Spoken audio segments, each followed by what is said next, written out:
Hello everyone, I am Rajeshwari Moganty, Professor at All India Institute of Medical Sciences in the Department of Biochemistry, New Delhi. Today what we are going to do is on the understanding the gas laws. This module is number 32 in paper 1 on foundations of biophysics. Now remember that this paper is on foundations of biophysics. So obviously you are only going to get the preliminary information and a kind of introduction to various topics which are necessary. Nevertheless, it's very important, although you must have studied earlier, but I would like to emphasize that these are important, because when you do the later on the subjects, you will realize that your foundations are really weak. So please understand that this is a kind of refreshing your fundamentals. You must have coming with the different backgrounds like biology or or any life sciences, or it could be maths, physics and so on, and chemistry and so on. So this is this whole paper is on foundations of biophysics, is to bring together all of you so that on a one platform you will be able to understand the topics, the papers that come in later on. So the introduction for this course is very simple, that this module on gas laws is one of the most applied in biological and clinical sciences. You may be thinking that okay, gas laws of no use, because we are mostly doing with the clinical samples or biological fluids. Nevertheless, a lot of applications of gas laws which are almost taken for granted, that we don't even realize that how much we use in every day, perhaps not given lot of attention also in both in physics, biophysics or in medical physics, but a number of techniques are actually based on these principles. One typical example is anesthesiology and critical care.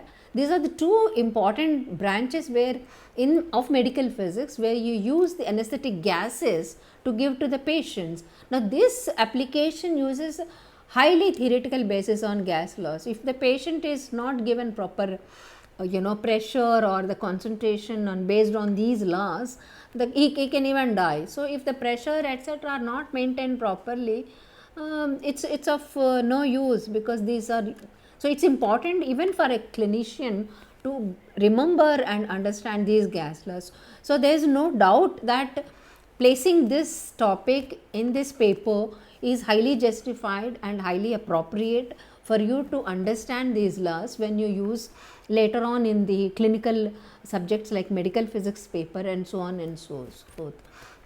And also this topic is really very old.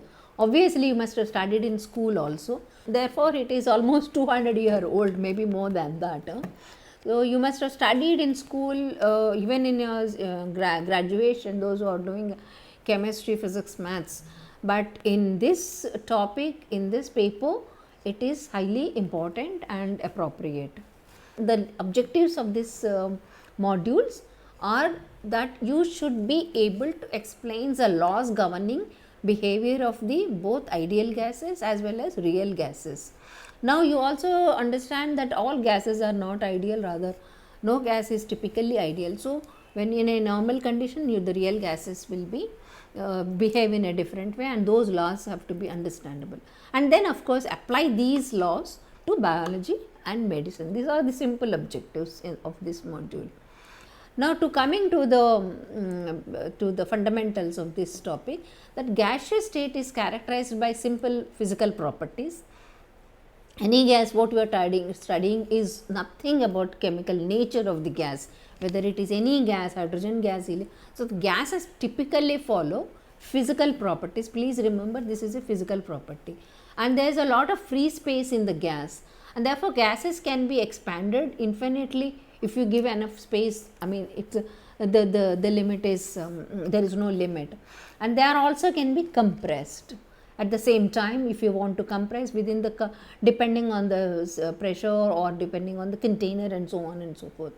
So the Earth's gravity acts on the air molecules to create a force, and that the air pushes that of the air that is pushing on the Earth. That is one example. And gases exert pressure equally in all directions. So there is no directionality in the gases. They can depending on this thing, they can move and disperse in any medium without any directionality. Also have much lower density as that of the solids and liquids, and the volume and shape of the gases are also not fixed. Depending on the container, it can take any shape, and gases assume the shape of any container which are uniformly, and that is one important thing. And also diffuse, which we studied in earlier chapters also, the diffuse also. So now the important terms which you use in gases, other than the solids and liquids and plasma, the gas is one of the 4 fundamental stages of the states of the matter. A homogeneous gas may be made up of elemental molecules containing one type of atom or oxygen. It could be an individual atom or it could be a different type of atoms. For example, if you take CO2, carbon dioxide, it is 2 atoms, but it does not matter. It can be made of one atom or different atoms. It could be heterogeneous gas also. A gas mixture contains a number of pure gases. Mixture of 2 different gases can be possible, and the gas particles are separated from each other by making the gas colorless or invisible. Remember one thing, that there is no chemistry involved. They are non-interacting, chemically non-interacting. If there is a gas mixture, they are non-interacting.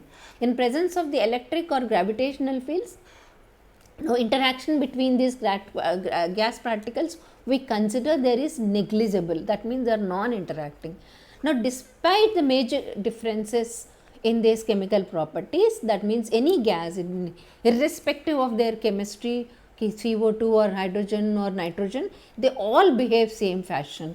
That is why the laws are meant for apply equally to all the gases, whether it is pressure, volume, temperature relations, which we are going to study from now onwards. So all of them behave in a similar fashion irrespective of their chemical nature.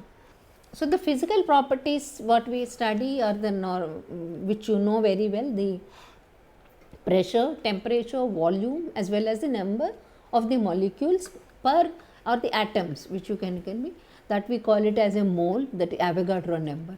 So these terms you know very well, but when it is actually asked in the equations or the units, and there is a lot of confusion, and the units are not presented properly, or even a simple equations are not recollected. So that is why this topic is introduced in this paper. Now, atmosphere pressure is given in atmosphere, which is a common unit. Of course, there are other SI units also. Temperature, you can have Celsius or a Fahrenheit, but in physics, in equations, always the temperature is mentioned in terms of, should be used in terms of Kelvin, which is minus 273.15 degree Kelvin, strictly speaking, but of course, for calculations, we usually take it as minus 273 degrees. And independence of these variables, all the gas laws will be uniformly followed.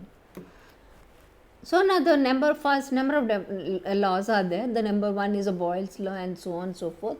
So the Boyle's law was made in the measurement of the properties of the gas almost in 17th century, and then you have the Gay-Lussac's law, which is additional law that came later, which actually on which the hot air balloons are made, of course, which is modified also later on.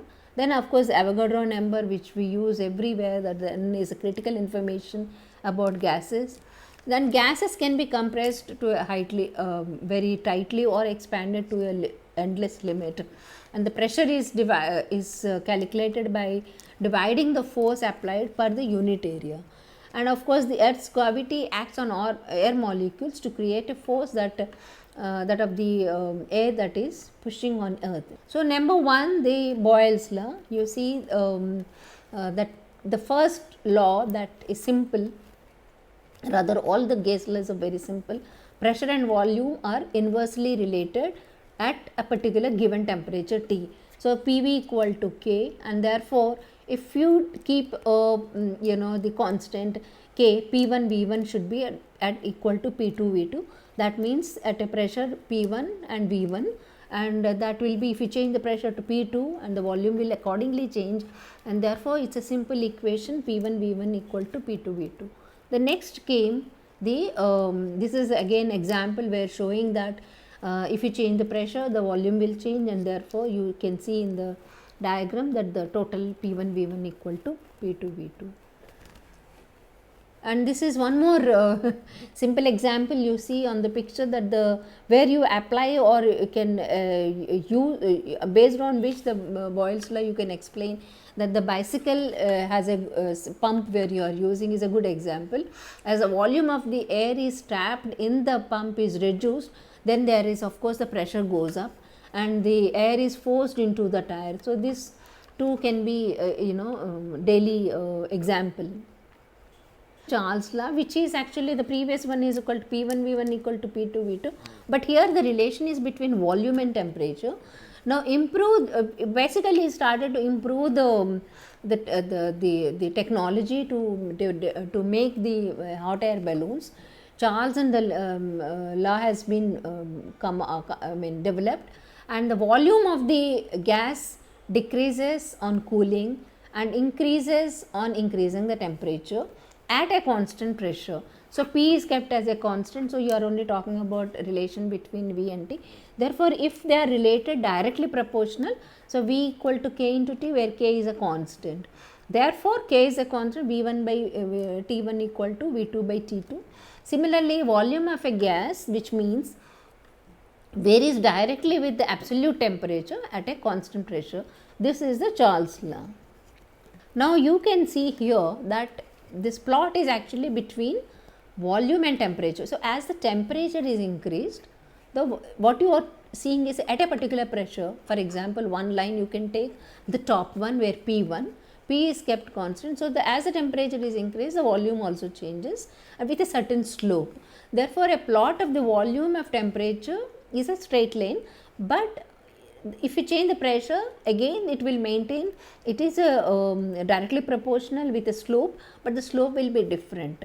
And again you change the pressure 3 and so 4 different pressures, P1, P2, P3, P4 and so on. So all of them, the interesting part in this figure is that all of them we meet at a particular temperature, that is minus 273. So what does it mean? That extrapolating to a zero volume, that means where there is no volume, and then each line increases, each line goes and intercepts at one particular, that is at the absolute temperature, that is the absolute zero, that is the T minus 273 degrees. So all of them have a follow directionally proportional, straight line at the same time with the different slopes, but they all meet at the zero temperature. So, but at zero volume, all the lines meet at minus 273 degrees. So, this is another this thing to make you appreciate that gas does exist. That minus 273 degree, all the gases can be liquefied before the temperature is actually reduced. This is a application of that same law. Okay. So, this is one of the first developed balloon, hot air balloon, and of course now you see the modern time how it has improved based on this law. Now the third one is an important one again. Here what you are doing is that the Gay-Lussac law, which says that if this is a simple example, on a hot summer you can see that the pressure in the tires, car tires or the increases considerably. That means the tires sometimes can even burst, and if it is not, the pressure is not adjusted properly. Therefore, during the winter, on the contrary, on the opposite side, if the pressure of the tire is not adjusted, then they can be decrease also. There is a lot of change in the volume. That means that as a function of temperature, it can change. So exactly the relation between the pressure and temperature is the third one. You are going on seeing in each law, and finally we will see that combine all the three laws. So here what is it saying is that P is proportional to temperature, therefore P equal to KT, and therefore P1 by T1 equal to P2 by T2. This is the scientist Gay-Lussac. At a constant volume, pressure and absolute temperature are directly related. Okay, so this is the equation what the Gay-Lussac's law. That is the fourth one is the Avogadro law, which is very important because without the Avogadro number, everywhere we try to understand this in number of these things, where n is a number which is Avogadro number, that a constant temperature and pressure, the volume of the gas is directly related to number of the moles. So V equal to K, that is a constant, into N, that is Avogadro number. So similarly, if you take V1 by N1, then it will become, because the K is a constant, at any volume V2, the number of the molecules, that is changes V2 by N2. Now this is the same, I have shown you that number is the Avogadro constant. This is given as 6.0 in 10 to the power minus 23. You will use in a number of numericals that are given in the eText file. So you would be, it's like synonymous, you will remember also this number. Almost it should be in your mind. Since one molecule of the gas at a standard temperature, what does it say actually? This number n, Avogadro constant, that 1 mole of the gas at a standard temperature, standard condition means standard temperature, standard pressure and standard, and this temperature is minus 23 and of course the pressure is 1 bar, they will have a volume of equal to 22.7 liters. That is the volume that you will have, considering the n is the Avogadro number. So now when we talk about all these laws are actually very ideal, and as a gas follows, if any gas follows a Boyle's law, Charles' law, Avogadro, all put together, what does it say? That at a constant temperature, n and V are proportional, therefore you combine all the three laws, what you get is the P1 V1 by T1 equal to P2 V2 by T2, because you combine both the, that is the V is inversely proportional to pressure, V is directly proportional to T, and therefore V is also directly proportional to Avogadro number. You put them together, you get the equation. For a constant volume, therefore, the amount of air, pressure, temperature are directly proportional, provided the temperature is expressed in degrees Kelvin. So this equation just tells you the temperature and pressure and the temperature that is given in Kelvin degrees, and the pressure equation that shows the relation between the two.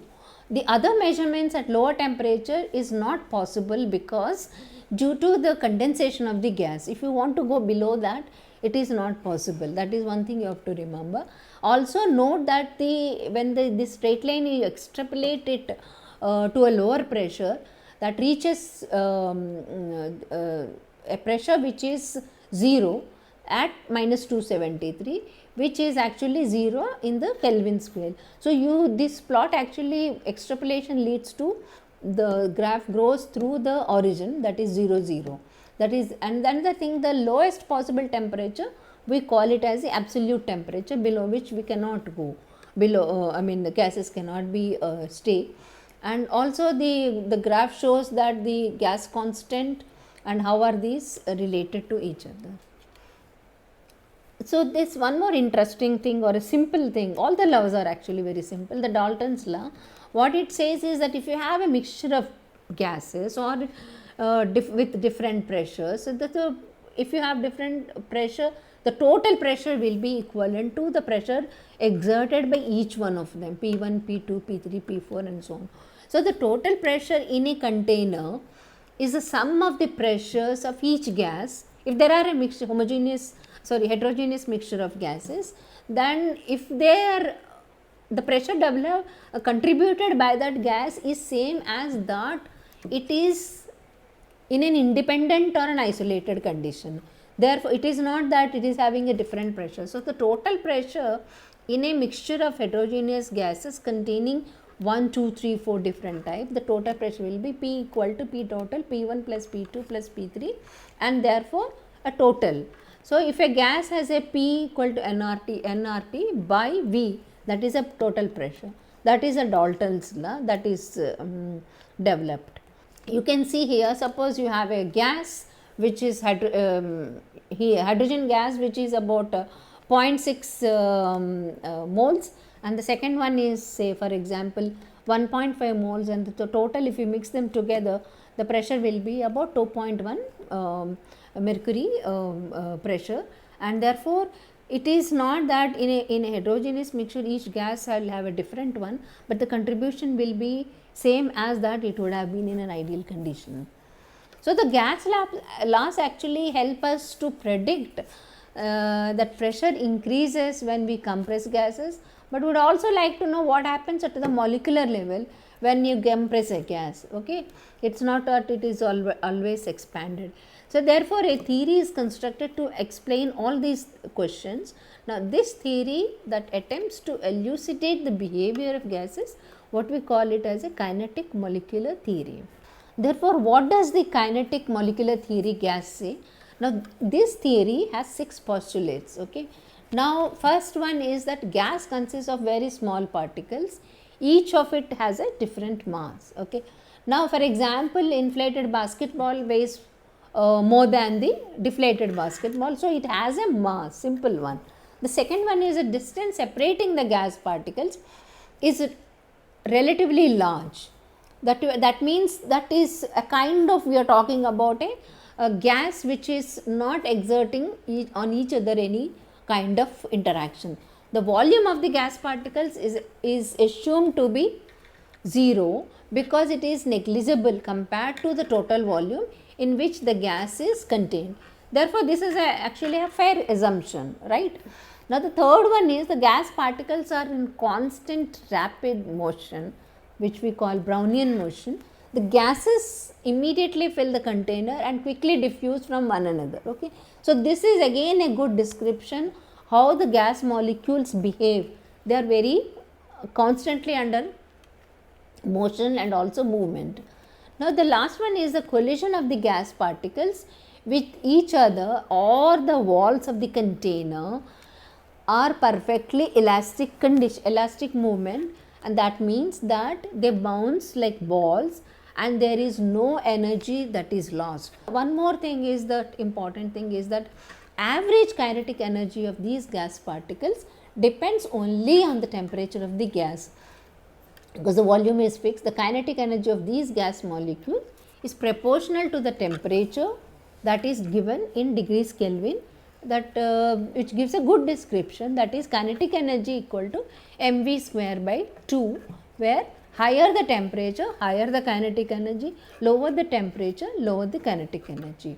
Now, also the gas particles exert no force on another this thing. We talked about each particle, each gas molecule or a particle which bounces back from the surface of the container, inner wall of the container. At the same time, each one of them do not put force on the another one. So, the gas particle is assumed to be the attractive forces, we are assuming that there are 0, that means non-interactive, and also the gas particles do not slow down or condense like a liquid. In case of a liquid, where you use high pressure they condense, but here we are not talking about a condensation, and therefore they are very weak interactions or we can negligible interactions we can say. Now, also gas molecules do not interact with each other.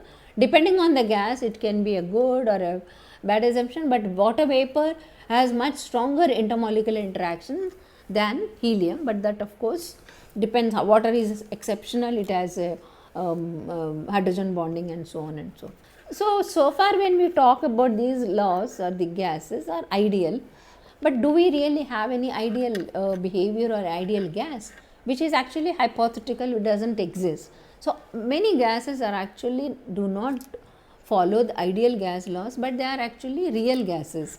So, when you have real gases, then what are the limitations, what are the laws that they follow?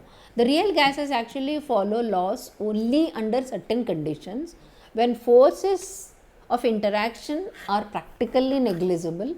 That is one condition we actually saw it in ideal gases, but it is assumed that the intermolecular forces are not present at all in ideal gas. However, the molecules in the ideal gases there is no interaction, but in all other situations they deviate from the ideal behavior. Therefore, the real molecules actually have some volume. We assume that they do not have volume, but real molecules actually have volume. Therefore, you need to have an ideal gas consumes the entire amount of the available volume, but if it does not account for this volume of the molecule themselves, these are intermolecular forces, as you have seen in the figure. An ideal gas assumes there are no attractions between these things, but otherwise a gas could not condense to become a liquid. Therefore, attraction slows down the molecules and reduce the amount of collisions. We need to look into the differences. So, how an ideal gas different from a real gas? The first one is that PV equal to nRT, that is the combined equation of all gases. The ideal gas always follows this, whereas real gas, it only obeys at a very low pressure and high temperature. That is one condition.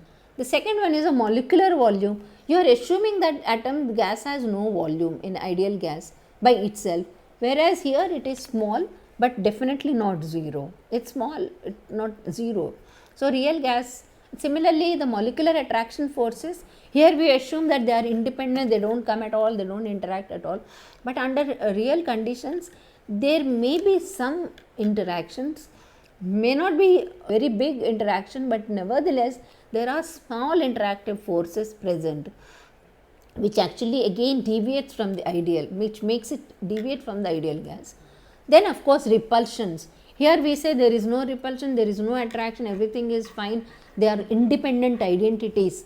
But in again here there can be a repulsion if they come too close in a real gas condition. So, these are the differences that make a gas that is not really ideal but real gas. So, we need to understand laws that we have studied so far in terms of real gases. Therefore, as I have shown you here, that the real molecules do take up space, they do have some volume, they do interact with each other, nevertheless small, and therefore we need to add a correction to these factors which we have talked so much. Therefore, the volume of the molecule has to be corrected, and at atmospheric pressure, and if you take a different atmospheric pressure. Therefore, the volume correction if you do, therefore the real gases do have volume, and therefore the volume correction, what are we doing here? The corrected volume is the actual volume is free to move in a less volume because of the particle size. So, initially we thought so much of volume is there, and the gas molecule, it doesn't by itself does not occupy any volume, but here we say there is some volume that is occupied. So, the total volume will not be total V, but the corrected volume is equal to V minus N into B, that is N is Avogadro number and B is the constant that differs from each gas, which can have a different value. So, that is volume correction. Now, we have to do the pressure correction. Because the molecules are attracted to each other to some extent, the pressure on the container will be less than the ideal. If the total pressure observed is the P, now it is not the P, but the observed pressure will be P minus A into N by V whole square, that where each pressure gas correction, because of the volume as well as the pressure, we correct it, and pressure depends on the number of molecules per liter, that is N, and the two molecules interact, if the effect is that has to be removed. The third correction is Van der Waals equation, which we come across. Now, here what we talk about is the corrected pressure and corrected volume. Therefore, if you look at the equation, that A and B, A are corrected for the pressure, B is corrected for the volume.